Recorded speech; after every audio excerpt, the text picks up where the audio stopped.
More than 30 tornadoes have struck the southern United States, killing at least 7 people in Alabama and Georgia. Powerful winds blew the roof off this hospital in the town of Moulton. The tornadoes tossed cars and ripped out trees across the 2 states. Officials are still searching for bodies in ruined buildings, and the full extent of the damage is being assessed. States of emergency have been declared by the governors of Alabama and Georgia. And this is the damage in the town of Selma. The historic downtown area is in ruins after a large tornado cut a path across it. Residents are under curfew orders due to toppled buildings and other hazards. CBS News correspondent Jared Hill is following the story, and he gave me this update. At least 7 people right now are confirmed to be killed from this tornado between Alabama and Georgia. These storms covered multiple states, though, across the American Southeast. At least one reported death here is of a child, that one in Georgia. About 6 people killed in Alabama. Now, nationwide yesterday, as you mentioned, there were more than 40 separate tornado reports. These have not all been confirmed yet. Some of those could end up being a straight line wind damage, but still, just looking at this, this is devastating for a lot of people. Devastating, too, for many suffering from blackouts and more bad weather forecasts. So what's likely to happen next?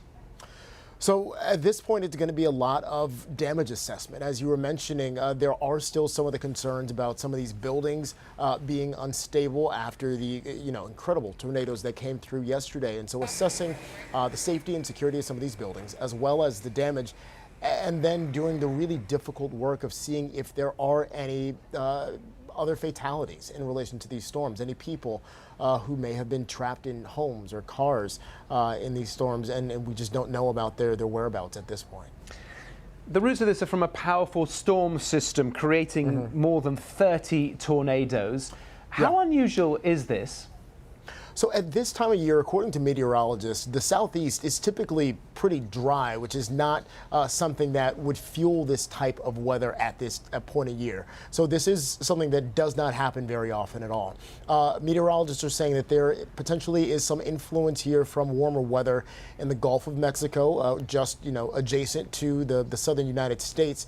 There's some question around whether the warming weather is the result of climate change, which potentially would have then fueled these storms. But this is not something that the South typically sees, especially not this time of year. Usually we would see these types of reports in the summertime, not in January.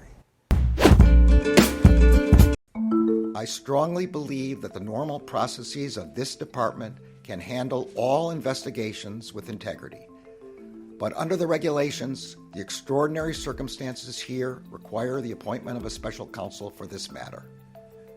This appointment underscores for the public the department's commitment to both independence and accountability in particularly sensitive matters, and to making decisions indisputably guided only by the facts and the law.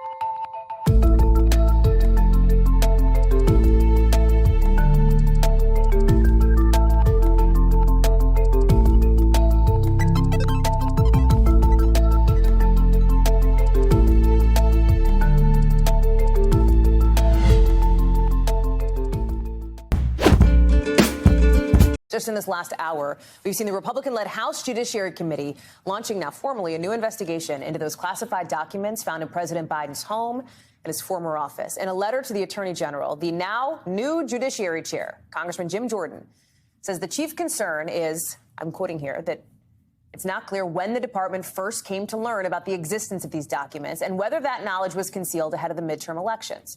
The launch of the investigation comes just a day after the Attorney General has appointed a special prosecutor to look into the whole thing. With me now, NBC News senior Capitol Hill correspondent Garrett Haake, NBC News White House correspondent Mike Memoli. And Garrett, the sort of formal launching of this committee's investigation is perhaps the least surprising thing we could have expected to see happen, right, over the course of the last 18 hours or so. And it's likely that other committees will follow. We've already seen signals from oversight that they want to do the same.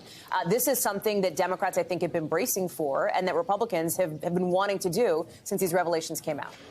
Yeah, that's right, Hallie. I think a lot of different House committees are going to want at least a piece of the pie here. You pointed out the letter from the Judiciary Committee.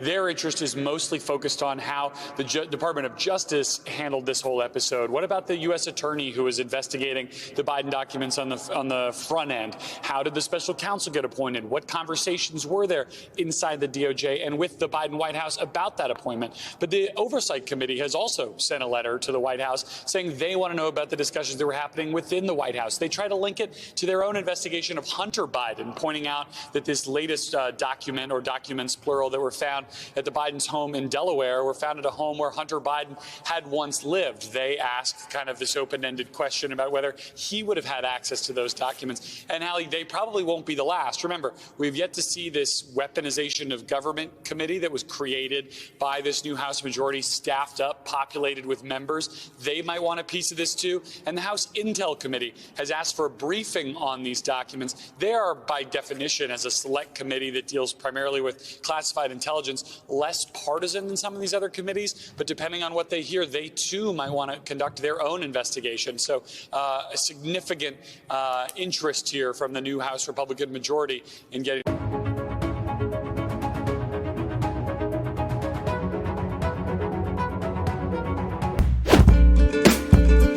Pedro Gonzalez is the associate editor of Chronicles magazine. He joins us tonight. Pedro, what do you make of this? Well, Tucker, thanks for having me. Well, the system that failed and resulted in the FAA grounding all those flights is actually 30 years old, and it's not due for an update for another 6 years. And I was actually trapped at an airport yesterday for several hours, and ultimately it's probably going to take me longer to get back to my family. But when I was thinking about this clearly, I was filled with a warm and fuzzy feeling because our transportation czar is married to a man and believes roads are racist. So all of this is actually progress, except it's not. Change is not the same thing as progress, obviously. We're witnessing the third worldification of U.S. infrastructure, and Mayor Pete is actually the ideal guy to oversee this decline. He has all of the right credentials under the rubric of liberalism. I think that's important. People say he's not qualified. He actually is. He has all of these important but ultimately meaningless credentials stapled to his goofy forehead, and he can claim status with a sacred victim group. Pete Buttigieg does not ask questions when the government wants to ban your gas stove to fight climate change, and when it can't put airplanes safely in the sky. He also has all the right bromides at hand. In other words, he's ready to say a whole lot of nothing.